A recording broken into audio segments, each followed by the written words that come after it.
It's more the issue of the knowledge and the entry point in the market chain, in the value chain, which is a sort of another story. And we have also a lack of validated scientific method to monitor wildlife, which makes an issue difficult. I mean, if you go to a place of forest, I mean, one method you will see that there are 3 duikers per kilometer square. With another method in the same place, you have 15 duikers per kilometer square, and if you do something else, you have 50. So you don't know which is the right value. Very difficult to assess sustainability because you don't have the resource base. You don't have the resource base, you don't know how much you can take out from the resource base if you want to assess sustainability. So that implies that we move a little bit beyond boundaries, outside of the logging concession, looking at the landscape issue, for which theory says that it's totally absent on the discourse so far in terms of food security and sustainability. And why do we need a landscape approach? Because wildlife moves contrary to trees. Conserving protected area alone will not work, only because we have these big areas that are not conserved. And because you are surprisingly close neighbor. That's the map of Gabon. And what you see here are all logging concessions. And what you see, what you see in ash yellow is protected area. So you see that they are very close. And if you look at where you find flagship spaces, this is national park, logging concession, hunting area. You see that the number of ape, the gorilla and chimpanzee, is very high in the protected area in Batanga, but the next one is the Unité Forestière de Management, which is a logging concession in North Congo.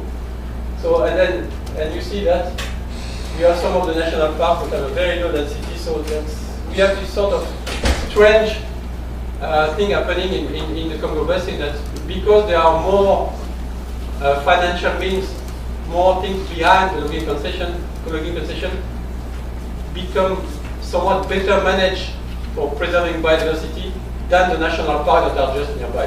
So that's why it is interesting to work together and trying to develop, which is something like an integrated production and conservation territory, where you will combine several types of land use, not focusing only on managing your logging, not focusing on managing your protected area, not focusing on managing your community forest, but try to do something, a little bit of everything at the same time, which means that you will probably do everything suboptimally, but for me, it's probably what you can call the best definition of sustainability, is that you don't try to do everything perfectly at the maximum at every place. You try to do whatever you can do, so that you can do it for a very long time, but that means that you are going to have less timber, you are going to have a little bit less of protected area, you are going to a little bit less of everything, but overall you have more than if you would have if you had spared the land and do everything intensively everywhere. So you have a protected area. This protected area is just neighbor of a certified logging concession. You have community forest in the landscape, municipal forest, people doing hunting, gathering, and there is a lot of informal sector. You can also have agro-industry. People will plant for oil palm. It's a very, very, very lucrative. It's a good product. Oil palm is a good product. I have nothing against palm oil fundamentally, but it depends where it is, how it is made. And then you have the urban social space that is generally driving what is happening in the rural space, because the demand is in the urban area. And in the Congo Basin, like in the Amazon, in fact, this large wilderness, 80% of the people are living in town. We have less and less people living in the rural area, and more people are living in town, and these towns are more and more sucking resources from it. And the idea is to create something which is like an enterprise which manage this certified logging concession protected area agro-industry, and to provide both environmental services, more local income, some tax and fiscal relief for the government, and to allow sustaining a rural population on the spot, avoiding people escaping to towns. So this is sort of the idea of the system we could manage. There are very few examples of that, actually, at this stage. One that is existing for a few years has been the Iwo area in the Guyana, but in the Congo Basin there are very few of these. You need a few basic rules to do that. You need to realize the economic potential of the conservation side, so you should not set aside area for conservation and forget them. I mean, you should make money out of the conservation. You should manage the informal sector. That's the point of managing the hunting or fishing or hunting. And management doesn't mean you have a sort of a blanket rule saying you should not hunt. No, we should manage so that we can hunt things that are rodents, resilient species, and we should protect species that need to be protected. And you need to reinvest part of the income generated by the industrial production site to the conservation area for reciprocal benefits. And you have this issue of forest certification. It costs money, so most of the time to do that you need starting funds. It needs the willingness of the production sector to engage into certification or other biodiversity-friendly practices. You need the willingness of the conservation community to collaborate and support the private sector. This is not always the case. We are getting there. I mean, there are more and more of these private-public partnerships around this stuff. And you need political support and a reasonable governance regime. And in the Congo Basin, I mean, there is this Congo Basin Forest Partnership where they have identified these 12 huge landscapes for shared production and conservation and management of forests. This is the one on Maringa Okori-Wamba, which is managed by our colleague of African Wildlife Foundation. And they are developing an integrated management plan where you have protected area, you have logging concession, you have indigenous land, you have catchment area, trying in a sense to have a little bit of everything managed in a reasonably coordinated way in a very difficult place, and they are having some progress. So this is one good example that is starting in the Congo Basin. And in the end, to conclude that I think that it's possible to manage for both timber, biodiversity, and food security, but that requires some new thinking in terms of land use type and public-private partnership. And a renewed sector, long-term support for the international donor community. Thank you.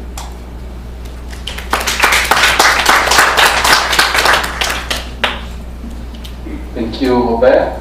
Is there any question for Robert? Yes, please. Yes, you mentioned like is 5 million ton a year of bushmeat. It is for only for traditional in the rural areas, or including the business for the supply for the urban area? It's the whole. It's the and whole. do you think this is sustainable or not? Well, this is clearly not sustainable at this stage because it's, at least for some species. Some species, they can be harvested, like the small rodents. They reproduce very fast. In fact, they reproduce faster when they are hunted than when they are not hunted. Some species that are currently hunted, like a gorilla or elephants, or this is not, clearly not sustainable. The problem is that it's a very opportunistic hunting. People don't go, unless people go for poaching for ivory, for example. But someone will go to hunt in the forest. They don't go to hunt and kill a gorilla. They go to hunt and bring back some meat. If they have a gun and if they have a cartridge and they see a gorilla, they will shoot a gorilla, because it's a lot of meat. But if they have a gun and if they have the cartridge and they find a wild boar, they will also happily shoot a wild boar.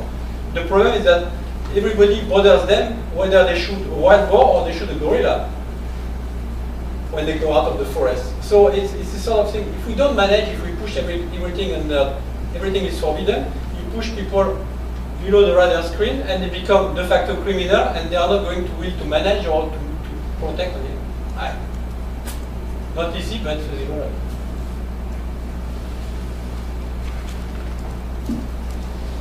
Okay. Yes, one more question.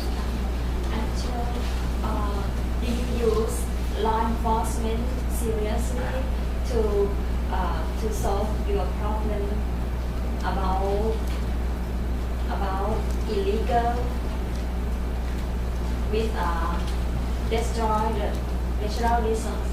Law enforcement is one part of the solution. Where it is a problematic is that most of the hunting or the laws or the synergetic laws in the Congo Basin are inadequate. You cannot implement the law. So fundamentally, de facto, you cannot implement the law, so it's very difficult to enforcement. Sort of designing a law that says that you should stop hunting where people are relying 80% of their protein intake for hunting, is not going to work. People are going to continue hunting, and if you send law enforcement, it ends up in very serious fights. So it's either the law enforcement who is winning the battle, and people are starving, or it's the people winning the battle, and generally speaking, you find the law enforcement officer deep into the ground. So we have to develop laws that are just enough, equitable enough, so that you can enforce them, and you can tell someone in the, with a nice income in the city in Libreville that they don't need to eat bushmeat, they can buy other meat on the market. You cannot tell the same thing to someone living in the village in the middle of nowhere. They should stop hunting because there is no market to buy something else.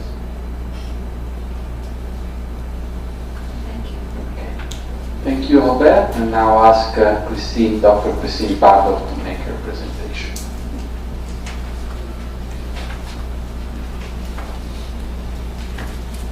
Okay, thank you very much. You see my name all over the place there, but it was just that I was uploading other people's. Don't worry, I'm not.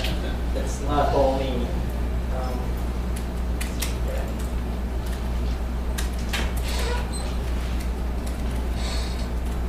It might not be me at all. Okay.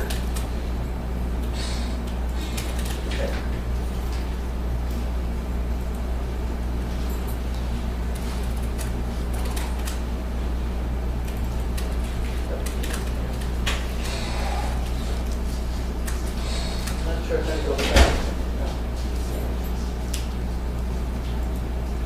Okay.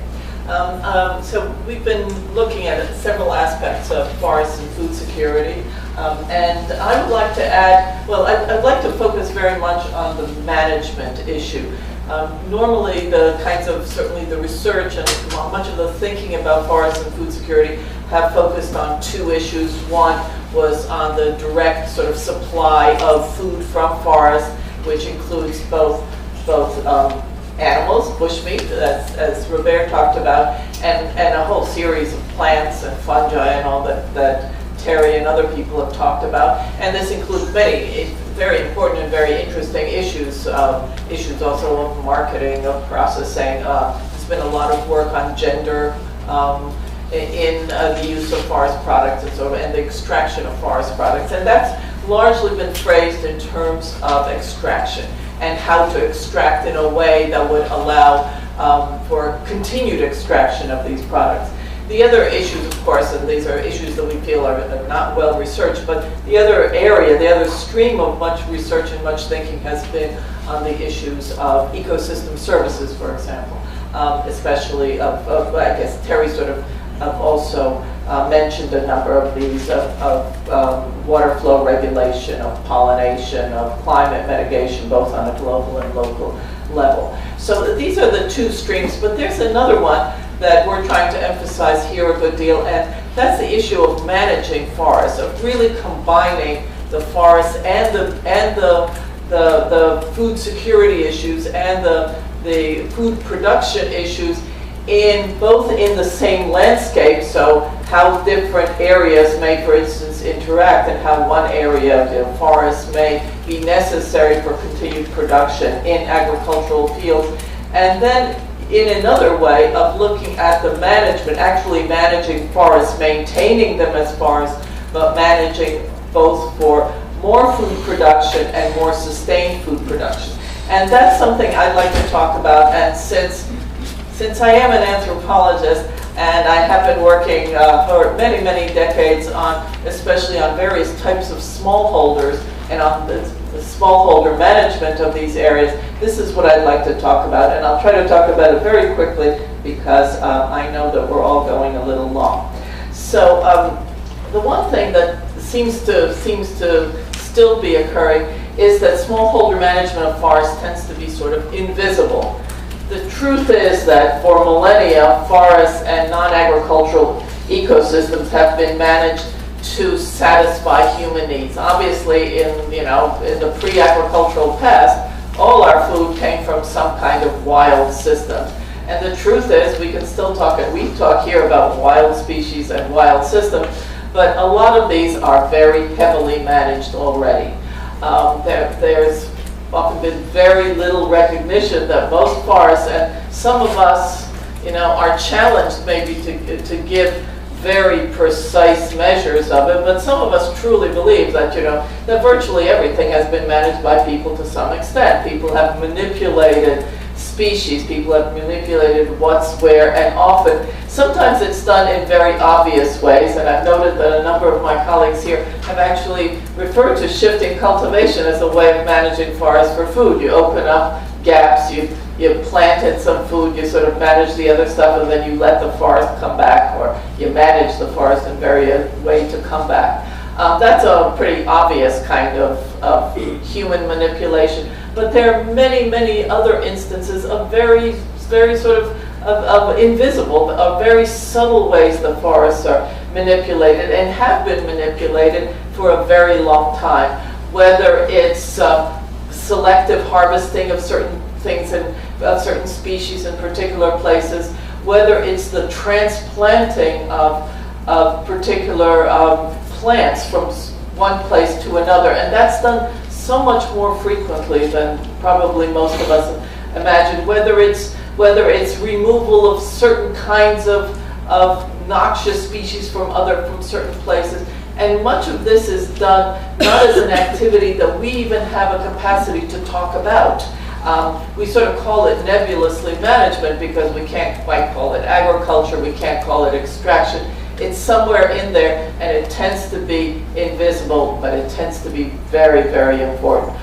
Even though there may in the past not have been a whole lot of people hanging around, but they used fire, they used various other tools that were tremendously powerful. So one thing is to just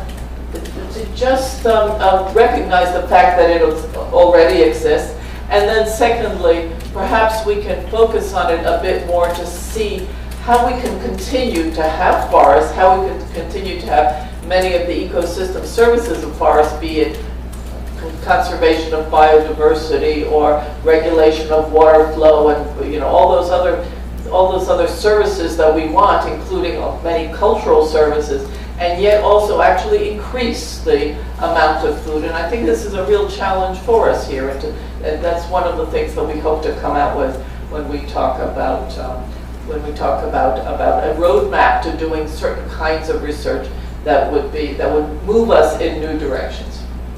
Okay, and in order to do this, I would actually to sort of just start talking about it. I'd like to give you a very specific example. It's an example that I know a good deal about, although I'm also going to be featuring the research as well as the images and all from other people, most notably from Dr. Eduardo Brundizio, an anthropologist from Brazil, who's at the University at Indiana University in the United States, and had published a wonderful book on acai, and which is a palm that those of you who are from the United States or from Latin America, and I'm not too sure about Europe, but those of you who are from areas that I know better surely know about acai. It's the miracle that's going to make you live forever, be absolutely gorgeous, and very, very slim. And I've eaten an awful lot of acai, and I can tell you it doesn't seem to work quite that magically, but whatever. In any case, it's a very important. It's a very interesting and important example because it is a species that has been and very, very important food in the estuary of the Amazon for very long, for many, many millennia. It's been considered sort of the food of the rural poor. It's what country bumpkins eat in Amazonia, and then all of a sudden it sort of exploded on the international market as the chic miracle food of the last 2 decades or so. And how that happened is a very interesting issue, and that's actually explored by Eduardo Brundizio in a book that was published by the New York Botanical Garden Press. In any case, it's what I want to give an example of is how people have always managed and continue to manage acai, this particular palm, in areas where it is native and areas where it's been managed for a long time. And it presents a sort of interesting issue because as the market has increased tremendously, as it has become an urban food and an export market, there are certain things that have happened. There are certain different kinds of management that have come in, but there's still a sort of locally based, locally knowledge-based management of this kind of forest continues to be extremely important. I'd like to just mention it that this is not from this is from a different part of Amazonia, but the management of many different kinds of areas that are dominated by trees and may or may not be called forests or agroforests or even forest fallows or whatever. In Amazonia, there are many different kinds of this. This, for instance, is a rather heavily settled area of farther up in the banks of the Amazon, where there are many different kinds of management going on in many different areas. So I'm talking about only one particular kind of management in one particular part of Amazonia, which is only one particular part of the world. And I believe that very similar, it's not similar in species, not similar in specific management practices, but very similar kinds of management are going on, and they tend to be invisible to us, and it's a resource that we really need to know more about, because as we are faced with this need of increasing